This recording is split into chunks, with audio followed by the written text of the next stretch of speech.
Thank you very much for joining us tonight for what I think is going to be an interesting and informative and very important discussion.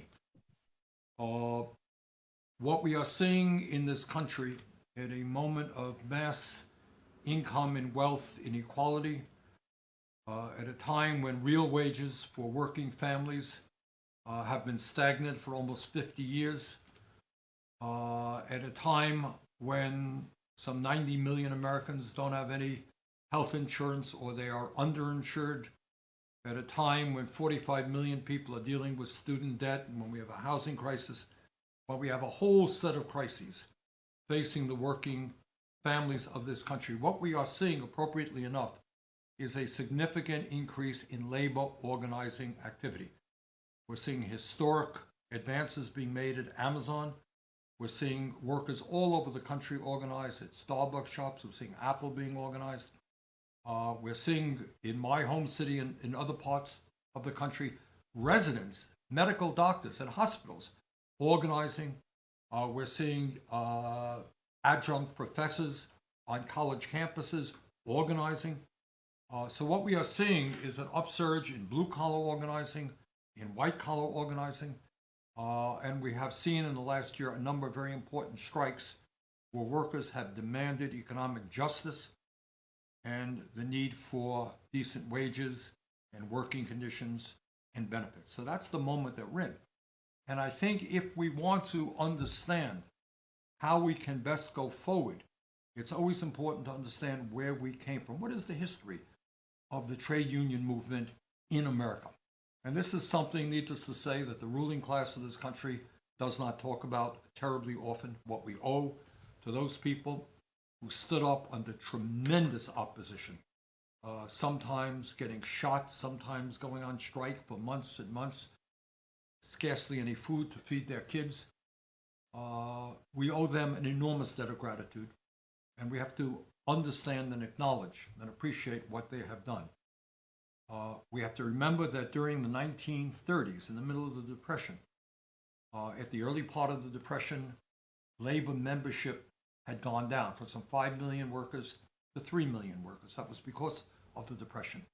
But during the 30s, under the leadership of FDR and a number of factors, we saw a huge upsurge in labor organizing. We saw enormously important strikes in steel, in auto industry, in textiles, all over our economy. Workers stood up and they fought back.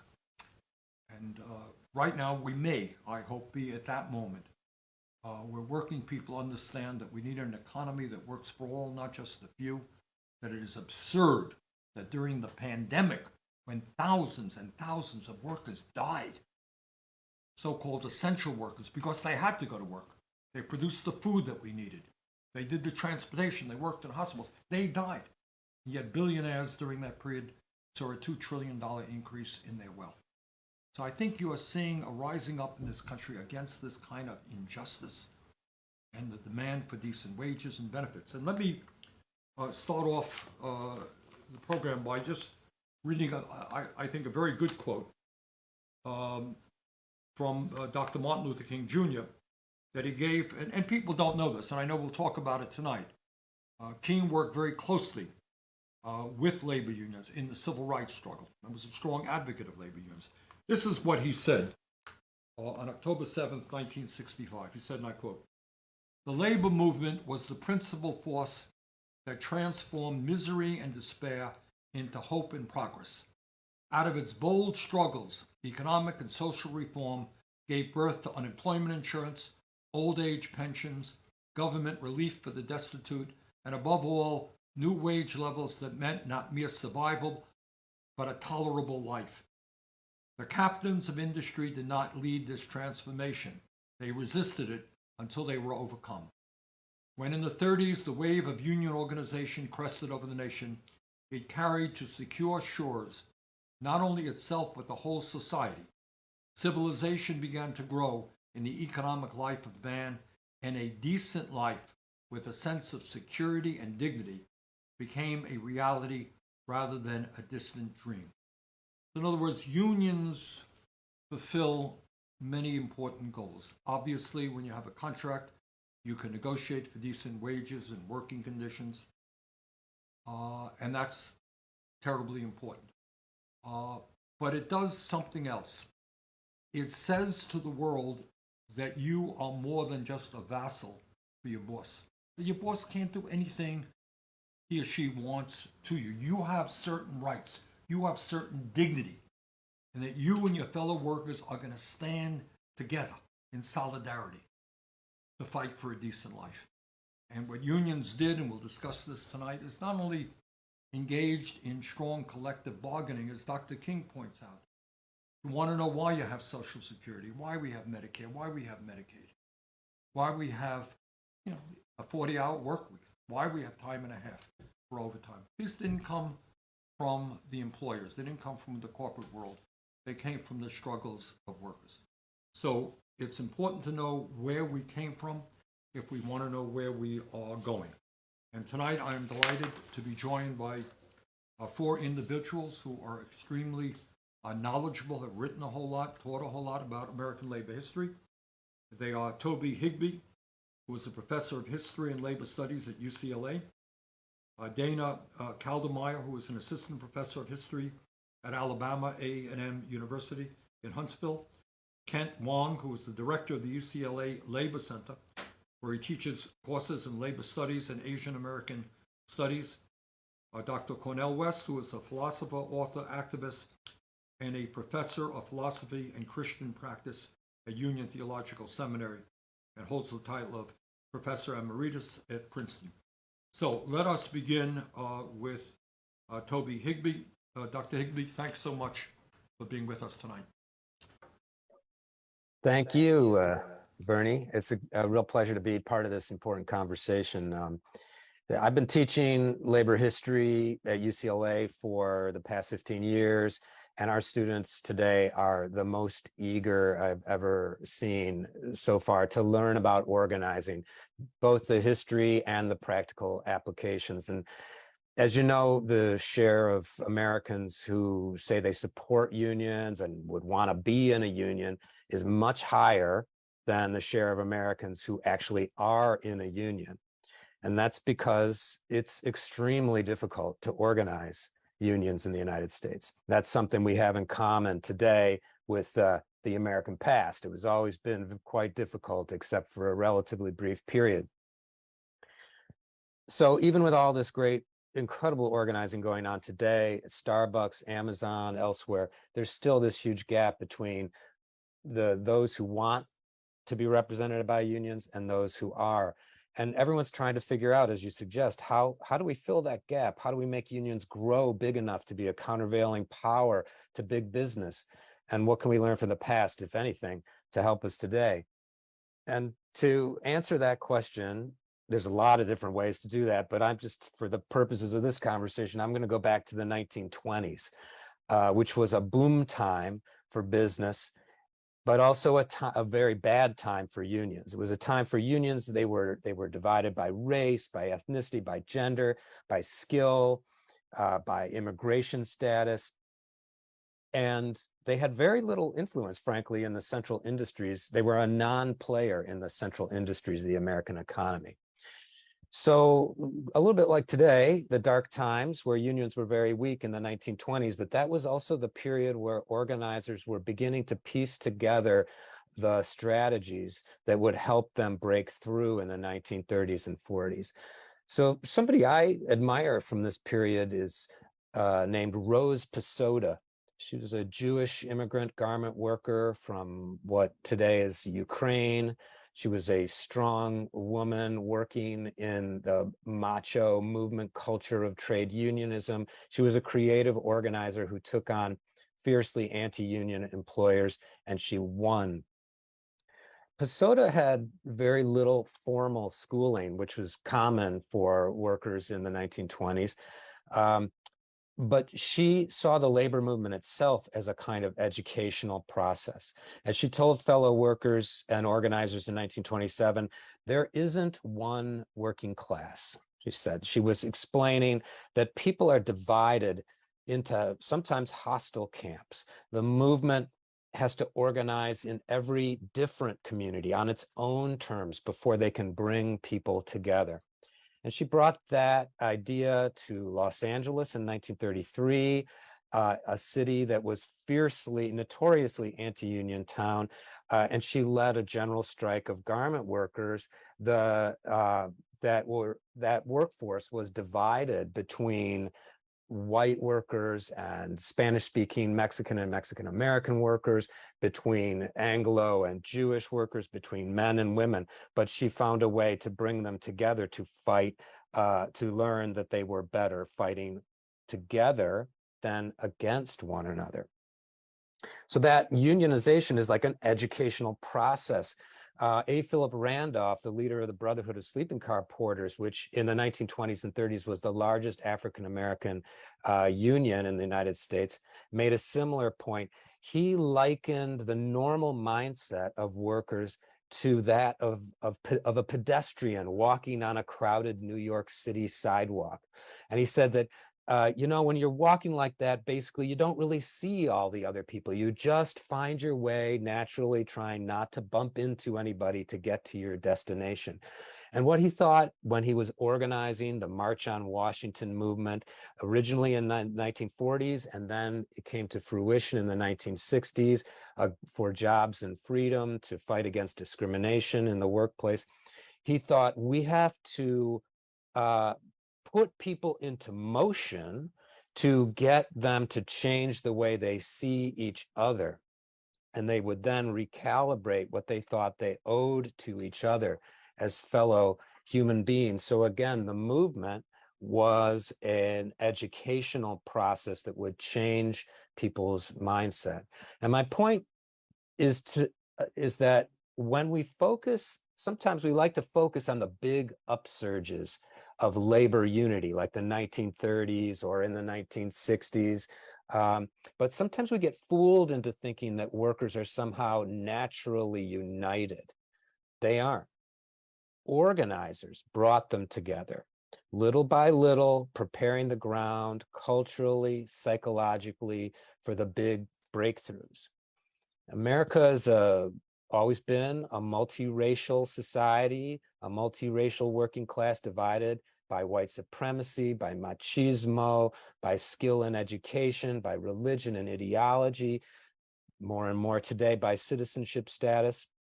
There isn't one natural working class. As Pasoda said, solidarity isn't automatic. It takes work.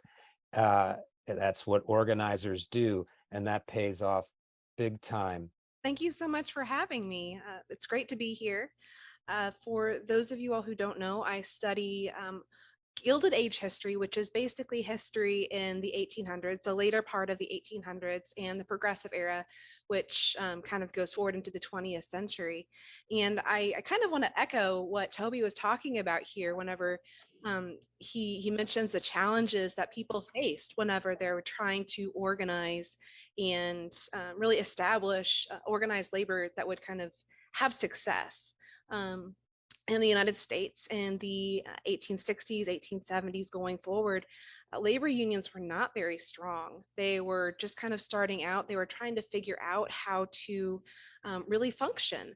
And they had so many challenges that they needed to overcome. Workers worked in terrible working conditions, easily lost their lives, and nobody really thought twice about it. I've seen instances where companies had mine explosions, and they knew that there was a good chance that workers were still alive, but they decided that it cost too much money to stage a rescue effort, and so they decided to just seal up the mine, declare everybody dead, and reopen a new mine elsewhere. And of course, the families of these workers are irate. They have family that's probably still alive there, but the bottom line at the time was profit. And it just wasn't profitable for them to rescue workers whenever they could easily hire someone else. And so labor unions saw that this was something that they needed to address, but trying to figure out how to address that, how to establish a clear movement was a bit of a challenge. And so they're really kind of building it up from basically nothing in the Gilded Age, trying to handle working conditions, wages. Some people were working completely for free. in the Gilded Age. They weren't earning cash. They were getting coupons or getting credit. And some people just were working for free in the hopes that eventually they could get a paying job with a company. Um, these are conditions that we would think today are just completely insane, but that was life in the Gilded Age. And so whenever unions formed, you had organizations like the National Labor Union, the Knights of Labor, what was then called the American Federation of Labor. These guys in the Gilded Age are really trying to figure out how they could bring about this change. And ultimately, they had a ton of problems that they needed to overcome with that. It wasn't just racism and nativism among the workers themselves. People were divided on what kind of goals they needed to achieve first, because you can't achieve it all at once whenever you don't have a clear movement going yet. So prioritization was a big problem. And then, of course, corporate and government just, lack of support across the board for unionization and outright hostility became something that was really difficult for unions to overcome. And so I know that whenever people talk about the Gilded Age, there are a couple strikes that always kind of stick out. Things like the railroad strikes or the garment workers strikes that yielded a lot of success. The United Mine Workers of America had a great strike in the early 20th century where they were kind of able to finally sit at the table and negotiate with corporations. But it's important to also kind of look at those failures that they also endured during the Gilded Age and kind of remember that the problems that we face today are actually a lot more similar to what they were facing in the Gilded Age than they are different. And so that's the big takeaway that I kind of want to hammer here, because very few people are familiar with the movements of the Gilded Age. And so it's kind of important to get that big kind of context to understand what's going on here. They had so much that they needed to achieve. And sometimes it seemed like it was just too much to do all at once. And it was really easy for workers to get demoralized from it. All right. With that, thank you, Dana.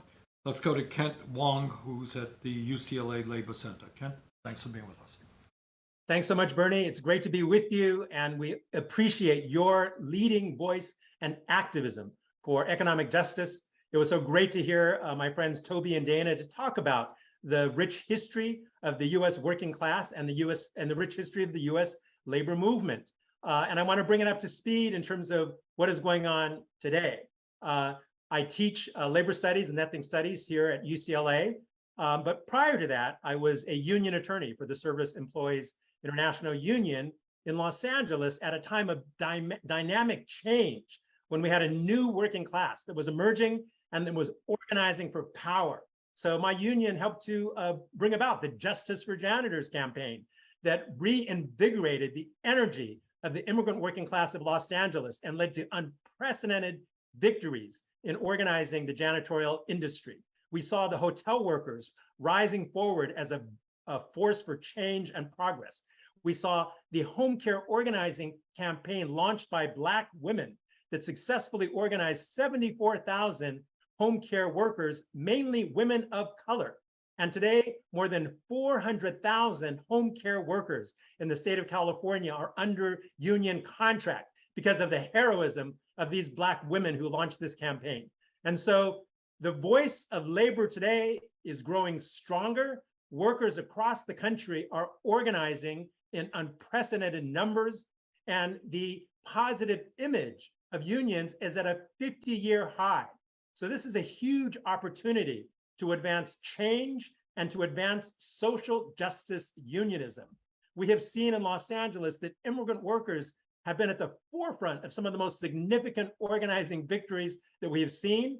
And we see a bankrupt immigration system where 11 million people are locked in an apartheid-style system where their undocumented status denies them basic human rights and human dignities. We call these workers essential workers because they plant and pick the fruits and vegetables we eat. We call them essential workers because they work in our warehouses and in our fast food restaurants and in our hotels. And yet they are treated anything but as essential workers. They are treated as disposable workers subjected to corporate greed.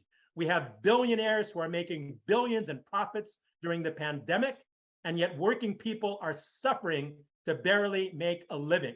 So this is the current context that we are in, when we need to step up and organize like never before, bring unions to the American workplace to democratize the working class and to democratize the workplace that is anything but democratic. So I am filled with tremendous hope and energy. Young workers, workers of color, women workers are leading the charge to transform the US labor movement and to take on the ugly corporate greed that dominates so much of our society today. Last but certainly not least is Cornel West, who is a professor of philosophy at Union Theological Seminary. Cornel, thanks so much for being with us. No, indeed. It's always a blessing to be with Brother Bernie and to be here with my distinguished colleagues. What Brother Toby and Sister Dana and Brother Kent have said, I think is so very, very important. One of the great paradoxes of our moment is that we're right on the brink of a renaissance of the labor movement, and at the same time witnessing escalating neo-fascist forces, not just against workers' rights, but women's rights and voting rights of Black people and immigrant rights. And so we have to be able to keep both of these ideas in our mind at the same time and retain the ability to envision a better future. And I think anytime you talk about the labor movement, you're talking about three different levels. You're talking about new ways of seeing, which is both a moral way of orienting yourself in the world. You have to be able to see working class social misery along with the misery of other people. You have to be able to see class struggle and class conflict, to see corporate greed and its connection to that social misery. But you need analytical lens too. An analytical lens is ways of trying to understand the truth of the suffering. How does the suffering come about? How do we understand the ways in which power operates? So you got moral lens, you got analytical lens, but last but not least, institutional lens, which is to say, you're looking at the world in a certain way as it connects to the organizational ties that you have that lead you to engage in certain kind of courageous action.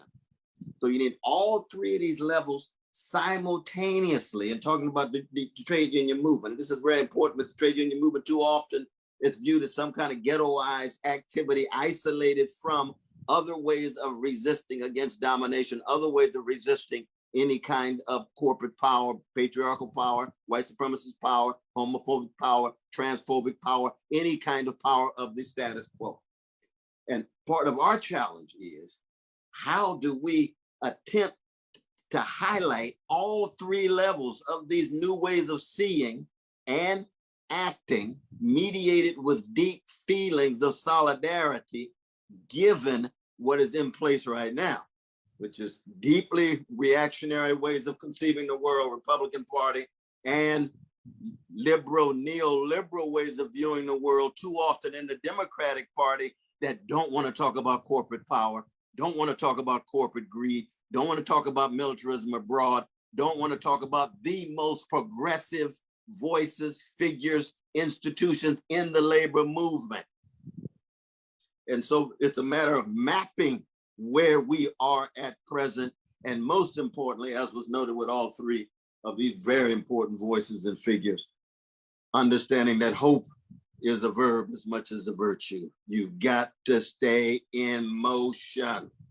What kind of organization are you working with? What kind of analytical lens are you using? What kind of moral, and I would even add spiritual power, because the role of the arts in the working class movement is something that we also want to at least acknowledge and to know. Brother Kent was saying before how now there's new labor studies centers all around California. That's important in terms of the public discourse, the academic discourse, the intellectual discourse, the analytical lens, crucial. And that's a result of what? Labor movement pushing through on the intellectual front. Same would be true on the artistic front, same would be true on the political organizational front. So it's a blessing to be here, and I look forward to the questions and queries. I always can't wait to learn and laugh and re-engage. Thank you so much. Let me start off with a kind of a softball question, but an important question. Historically, what were the conditions in the 20s, before that, in the 30s, today, that made workers want to join the union? Why is today, as I think maybe Toby said, are unions more popular now than they have been for many, many decades? So why do people want to participate in the union movement historically, and what have we learned from that? Who wants to jump in on that one? Bernie, I'll jump in quickly. I think to echo what Dr. West said, was hope is a lot to it, because obviously in the Great Depression, people were suffering greatly. But when the labor movement was able to lay out a potential path forward that seemed actionable and could work, it gave people a lot more hope. So that was the little victories, like we're seeing today. Those little victories give people hope, and it leads more people into the movement. That's what I would add to that. Dana, do you want to jump in? Yeah, I can jump in. One thing that I've seen in the 1930s, but then also before that, is just sheer desperation. People saying, what do I have to lose? What I have right now isn't great. I don't know what else to do. I might as well try this. And so it really is, there is a hope that, maybe this is going to be the thing that kind of gets them out of the troubles that they face. But it's also just this, the sheer hardships that people are enduring that kind of get them to say, I'm going to go ahead and take a chance with this anyway. I also want to bring in the current reality. We are entering the third year of a pandemic. Over 1 million people in the United States have died, and millions of people throughout the world. But let us be clear that the suffering is not equally felt. And if you look at the impact on working class communities, if you look at the impact on immigrants, if you look at the impact of communities of color, it has been devastating. And how could it be that you would have a private space race being led by the Jeff Bezos and the Elon Musks of the world, who with their obscene wealth, instead of using that resource to share the vaccine with developing countries, use it to burn through billions of dollars in a private space race? This is the obscenity of corporate greed in action. And I think that a new generation of workers in the United States understand that corporations are not representing their interests, and that essential workers are being treated as dispendable workers, and that for young workers today, they have a very poor opportunity to find a good job because they don't have access to good union jobs that in generations past created the middle class in this country. So in that spirit, more workers are turning towards unionization. Mhm. You want to jump in? I think hope is always something to be understood in relation to what William James called live options. And once certain options are viewed as no longer able to deliver or exhausted, people look for some other options. And we're at a moment now where it's clear that the neoliberal option is not delivering. And if the only option is the right-wing option, moving toward the neo-fascist option, then they'll opt for it, not so much because they believe in everything that the gangster Trump believes or whatever, but they're looking for an alternative. See, the brother Bernie was an option, and so many were open to Bernie, so that all of us as human beings are in contact with various limited options. And if the left, if progressives cannot provide a live option, which is exactly what the labor movement in LA was able to do, exactly what those labor studies programs more and more are going to be doing in California, we need it on a national level. And so in that sense, it's not just a question of all of us coming together, multiracial, multigender. Of course we need that, but it's got to be concrete enough that it's perceived as a live option given the fact that what's in place now is simply colossal failure for so many poor and working people. One of the points that all of you have made is there has been throughout this history and throughout our history, and I would argue today, a level of desperation and pain and suffering that the ruling class and the media do not acknowledge. I mean, right now, I don't know how many folks out there know that in the richest country in the history of the world, where during the pandemic, billionaire class, fewer than 1,000, saw their wealth increase by $2 trillion. You got half of our workforce living paycheck to paycheck. People can't afford to go to a doctor. You got 500,000 people who are homeless, on and on and on. In other words, the first thing we've got to do when we talk about the need to build the union movement is to recognize the kind of desperation and suffering that exists today. Now, way back when, you had children working in factories, not going to school. Of course, you had the incredible racism and the sexism that existed. Women couldn't get the jobs they needed. The African American community was living in apartheid. That's part of our history, which we have got to discuss and we have got to understand. All right, so let me now ask the next question. What have been the successes of the trade union movement? How is America today better because of the struggles of workers and their unions?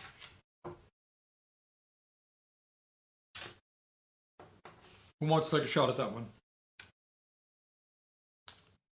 I can dive in here. I think some of the biggest things that you see really are things that we take for granted today. Things like safer working conditions, an 8-hour workday, minimum wage. These were things that organized labor had fought for generations by the time we actually secured them.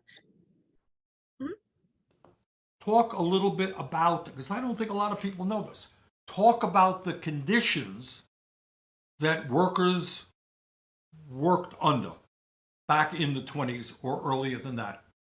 You talked about improved safety conditions. Well, what existed before? In workplaces, there would be no guardrails in factory.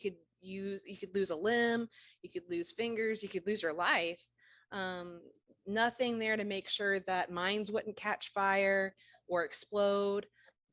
Children would come out of factories completely maimed, and nobody really seemed to care about that, especially in the Gilded Age. And you had activists like Mother Jones, who really kind of took this to the public and really kind of pushed the issue to kind of make people aware. But if people hadn't been there to really kind of call the nation's attention to what was going on in the workplaces, these problems would have lasted a lot longer. Workers would work for an entire pay period, but then once payday came, the company would say, well, we're not going to pay you this time, so you're just going to have to continue working, and then if you're still here at the next pay period, then we'll pay you for the past 2 pay periods, and if you don't like it, then you can leave, but you're not going to get your paycheck now. And workers had no recourse for that. And so those are some of the problems that workers faced as far as conditions in the workplace. I completely agree, Dana, with all of those conditions that you cited. And many of those were topics of organizing and reasons that unions formed and joined to improve better wages and better working conditions. The reality, however, is that everything that you described exists today in the US workplace. We have farm workers in the Central Valley of California who are poisoned by pesticides in the fields because the growers have no interest in spending extra money to find clean ways of providing safety for the workers. We have warehouse workers today who are working in 110, 100-degree temperatures for Amazon. One of my students at UCLA, his father died from being exposed to COVID on the job at Amazon, and Amazon did everything they could to cover up the responsibility and to avoid notifying his coworkers about COVID outbreaks within the warehouses. here in Los Angeles, we have the largest sweatshops in the country, where garment workers to this day are working less than minimum wage to produce clothes that we wear every day. So these, unfortunately, are not conditions that are in the past. These are conditions today that US corporations are directly responsible for, and they refuse to take responsibility for the unsafe, unhealthy, sub-minimum wage conditions that exist in America today. All right, let me follow Kent's point by getting into the role of corporate America. One of the things that we are seeing today, and of course this is not new, is that even when workers are successful, as in the case of Amazon in Staten Island, in the case of Starbucks shops all over the country, they are successful in organizing a union. What the company refuses to do is to negotiate a first contract. And they hope that by stalling and stalling and stalling, workers will become demoralized, and companies like Starbucks or Amazon, the turnover rate is enormously high. So they hope that the momentum for a union will dissipate.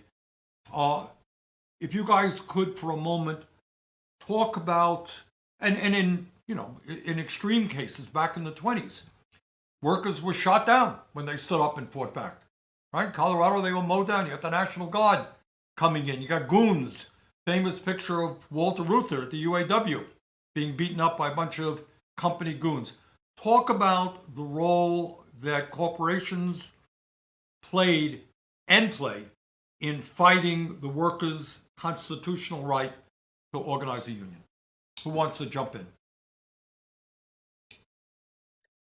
That's a big one, Bernie, and it's been going on for a long time. So let me just say that I think, you know, when the National Labor Relations Act was passed in 1935, it was in certain ways revolutionary in the sense that it put the federal government on the side of collective bargaining for the first time. Labor unions had been sort of illegal in a sense, and that's why they were so subjected to police violence, but also judges passing injunctions to prevent them from organizing, and, you know, thug violence, kind of fascistic violence.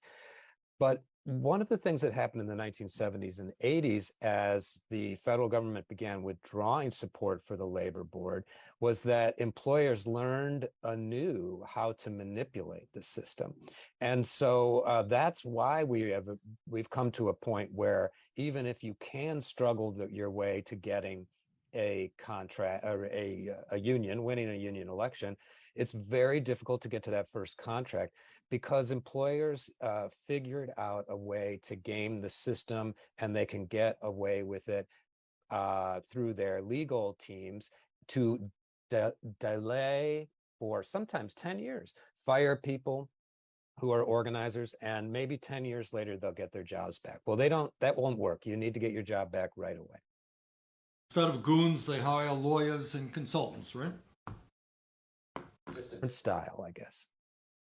To jump in on the role that the corporate world has historically played in trying to prevent workers from organizing. Cornell? Yeah, I want to accent something that we did have in the past in the labor movement and working class culture that we don't have now, which is we had labor newspapers, we had labor clubs, we had labor at the world through the lens of what was happening to labor. There used to be labor pages in the bourgeois, in the mainstream newspapers. Now it's just business pages. So the perspective of how you see the world is pro-capitalist, pro-business, pro-greed, pro the very things that we're fighting against. And this is also true in the music. It's also true in the social life. So what we need here is to accent ways in which corporate media don't allow our fellow citizens to look at the world through the lens of what is happening to precious working people. And that's why we're here tonight. That's what we're doing here tonight. Why what's happening This is tonight not the Washington Post. It's not CNN. This is us. That's exactly right. And we thank God for democracy now. I mean, there's some organizations out there, but it's so very important to accent, it seems to me, Well, one of the things, let me picking up on Cornell's, which I find amusing. You got real wages in this country have been more or less stagnant for the last 50 years, despite a huge increase in technology and productivity. You got, as I mentioned earlier, half the people living paycheck to paycheck, people falling behind. Have you ever seen the corporate media talk about the phrase working class? How do you have a working class if it's not even acknowledged to exist?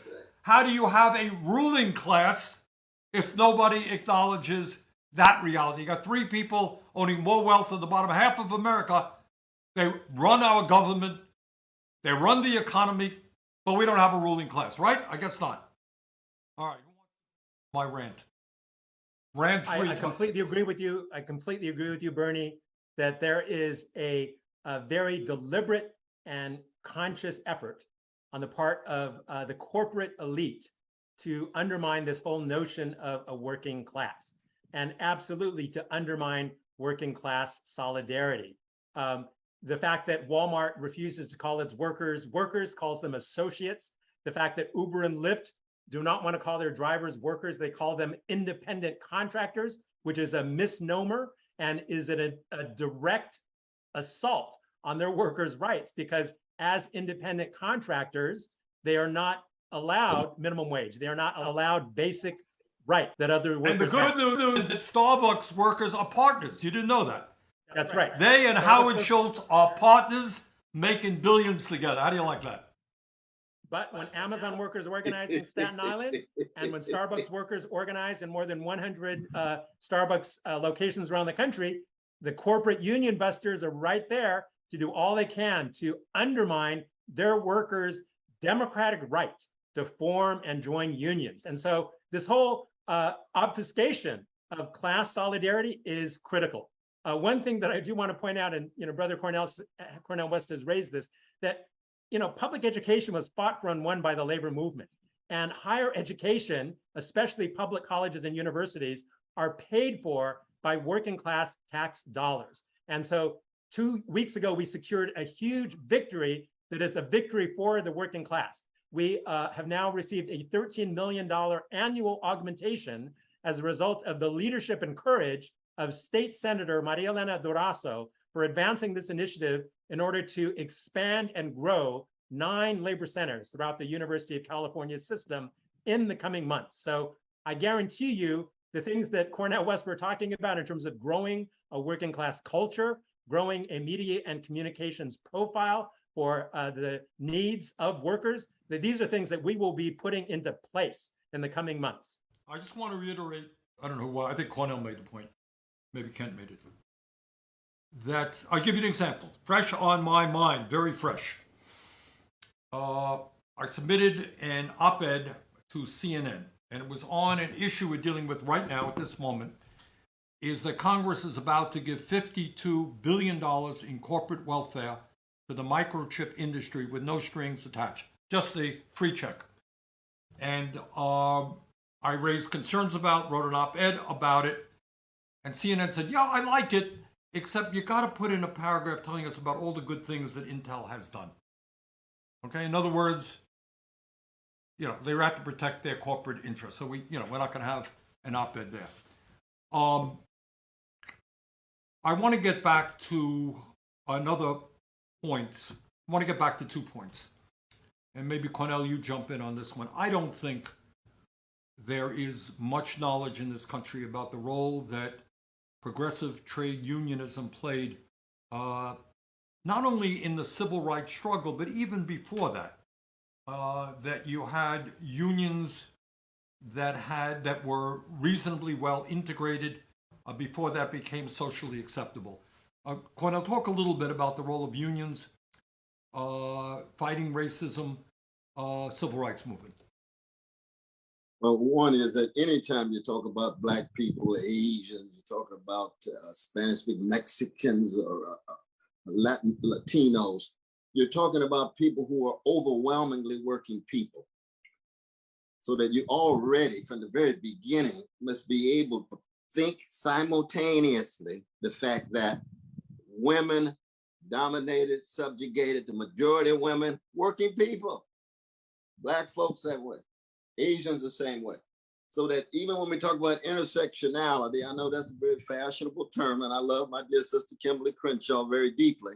But if you understand it solely in an abstract spatial way, rather than concretely in the bodies, in the lived experiences of everyday people, you're going to think it's something just added on, this plus this plus this. No, it's simultaneously in the very lived experience of folk.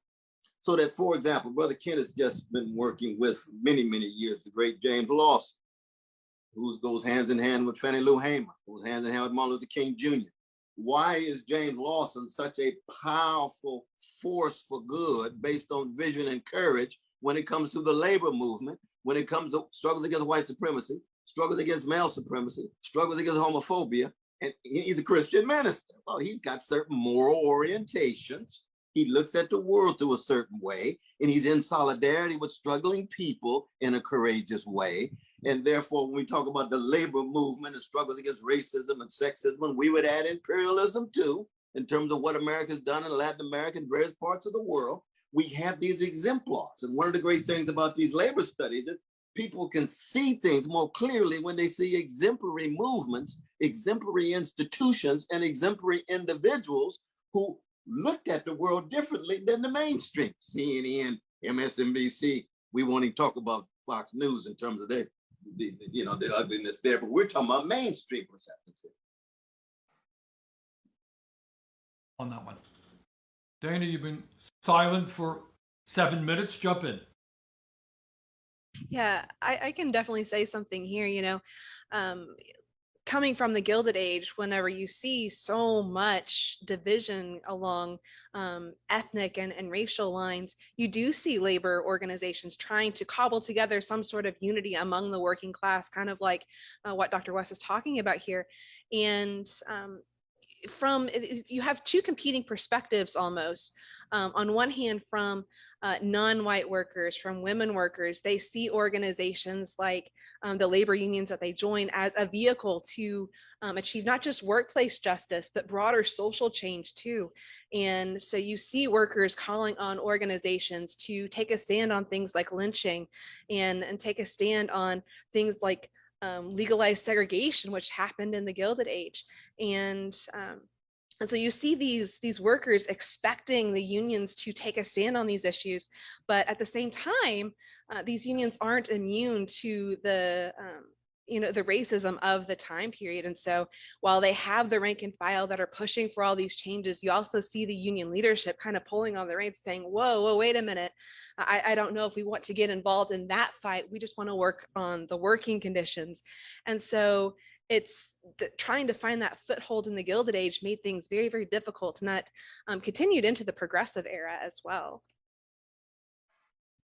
My impression is that in the 40s and the 50s, 60s, there were a lot of unions who were actively involved in the fight against segregation and racism. And that there was a reason why Dr. King often spoke to labor unions.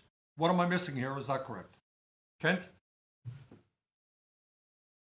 What you said is absolutely true, that in the 1960s, and Brother Cornel West lifted up the extraordinary contributions of Reverend James Lawson Jr., who was a leader of the Memphis sanitation workers strike that brought together the civil rights movement and the labor movement around a common agenda. So indeed, you had many progressive labor leaders back in the 1960s who aligned with broader issues of civil rights, against segregation, and for human liberation. So there have always been those trends within the labor movement that have embraced a social justice vision for the future. What Dana said is also true, that there have been more conservative forces within the labor movement, and they exist to this day, that have shied away from taking positions on issues like reproductive justice, issues like LGBTQ rights, issues like immigrant rights, because they say that those go beyond the scope of what we need to be focused on as a labor movement, and that we should only focus on bread and butter issues of our members. In my view, the finest hour of unions, the finest hour of the labor movement is when they have embraced a broader notion of social justice unionism that understands that the liberation of all people is a just demand that unions must uphold to ensure that all workers are liberated.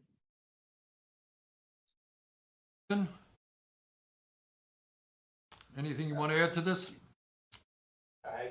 Let me build a little bit on what Kent's saying. You know, labor unions, as he said, you know, there are conservative elements within the labor movement, but to build on this question of immigrant rights, for a period of time in the 60s and 70s, labor unions, including Cesar Chavez, were in favor of deportation and using the INS to get rid of Mexican immigrant workers.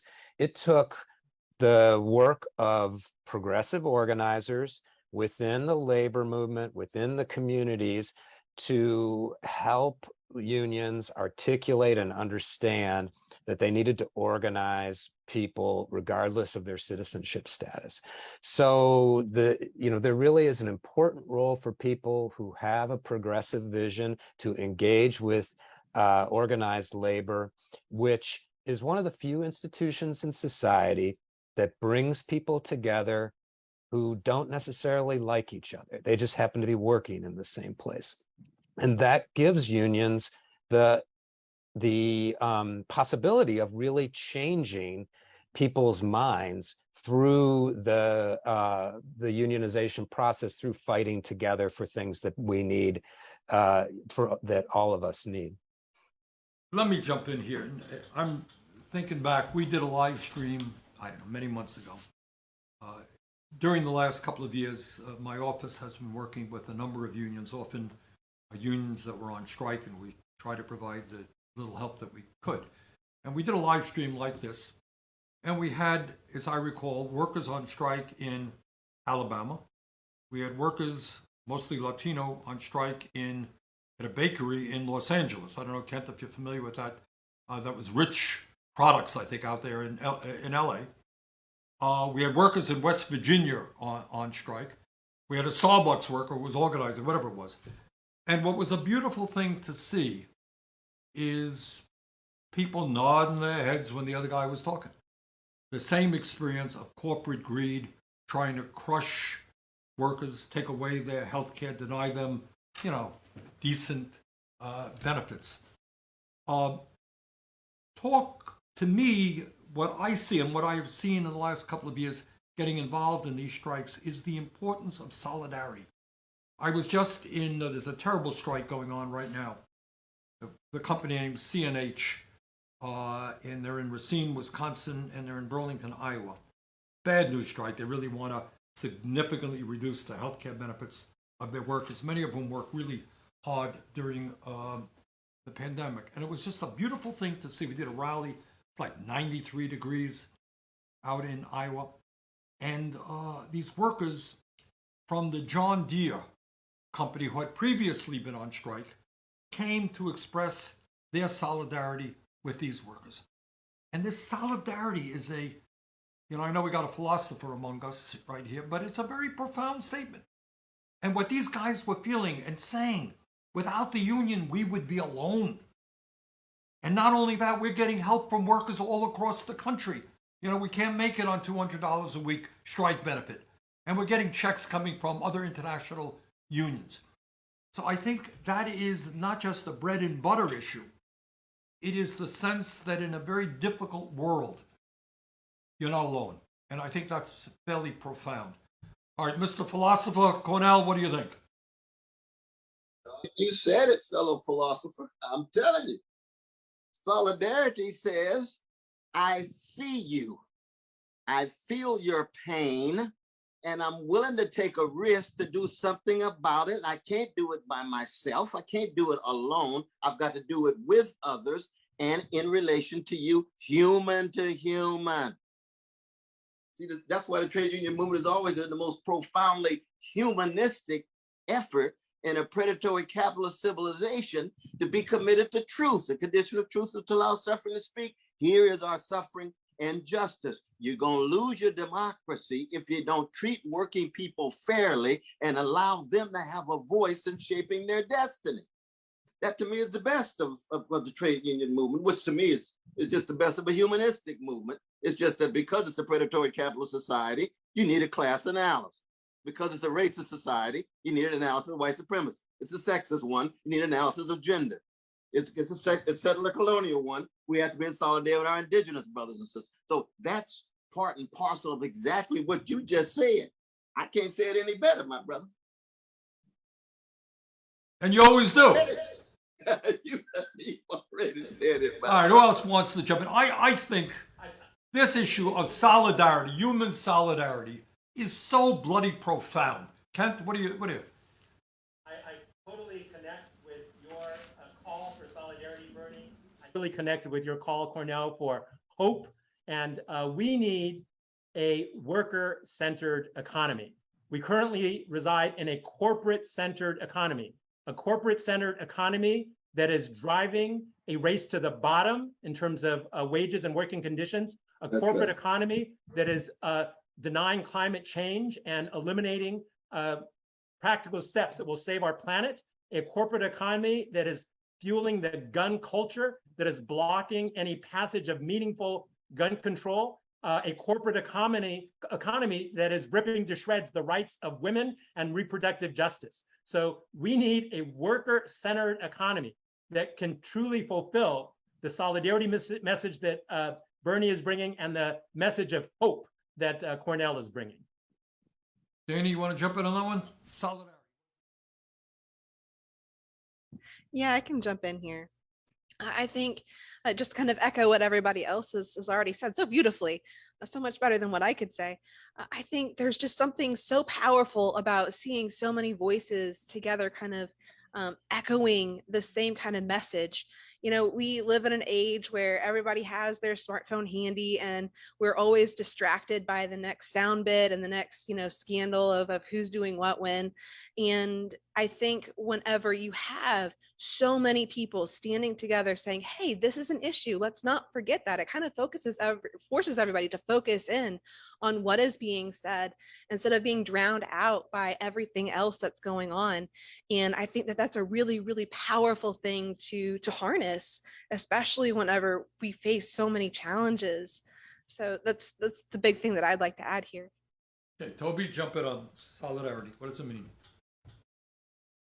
Well, it's movement, and that's one of the reasons why, of course, the anthem of the movement is Solidarity Forever, written in 1915 by Ralph Chaplin, who was a young man who grew up on a Kansas farm and became a migrant worker, and then got involved in one of the most dynamic and radical transformative union movements of the time. It's an aspiration, it's a reminder, it's a prayer for all of us in a sense.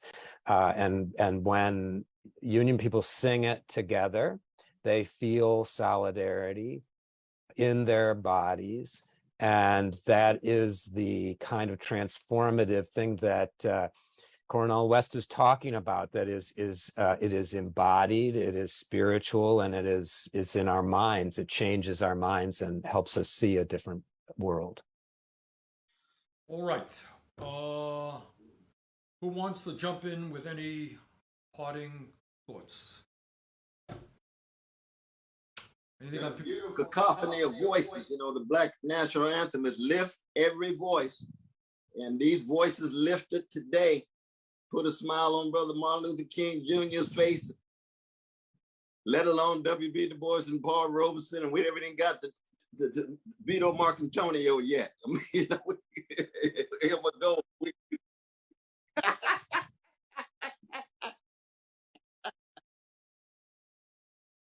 My staff.